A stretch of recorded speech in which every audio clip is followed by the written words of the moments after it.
আসসালামু আলাইকুম। কেমন আছেন সবাই? দিন যত যাচ্ছে খেলা তত জমতে থাকছে। এবার নতুন আরেকটা নিষেধাজ্ঞার কবলে পড়ল আওয়ামী লীগ। চলুন দেখি কি সেই নিষেধাজ্ঞা। নির্বাচনে আওয়ামী লীগ অংশগ্রহণ অনিশ্চিত, বললেন ইসি। জাতীয় সংসদ নির্বাচনে আওয়ামী লীগ অংশগ্রহণ করতে পারবে কিনা তা নিয়ে স্পষ্ট করলেন নির্বাচন কমিশনার মোহাম্মদ সানাউল্লাহ। বুধবার ৩ সেপ্টেম্বর নির্বাচন কমিশন ভবনে সাংবাদিকদের এক প্রশ্নের জবাবে তিনি বলেন, কোনো দলের নিবন্ধন স্থগিত থাকলে তারা নিজেদের প্রতীক নিয়ে নির্বাচনে অংশ নিতে পারবে না।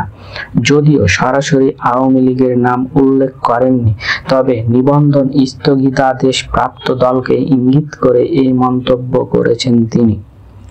একই দিনে গণপ্রতিনিধিত্ব আদেশ সংশোধনী প্রসঙ্গে কমিশনার আরও কিছু বিষয় জানান।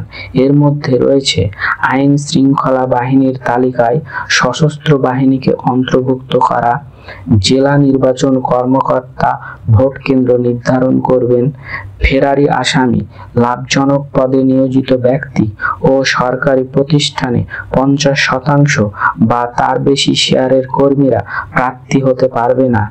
হলফনামায় তথ্য গোপন বা মিথ্যা প্রমাণিত হলে সংসদ সদস্য পদ বাতিল হবে।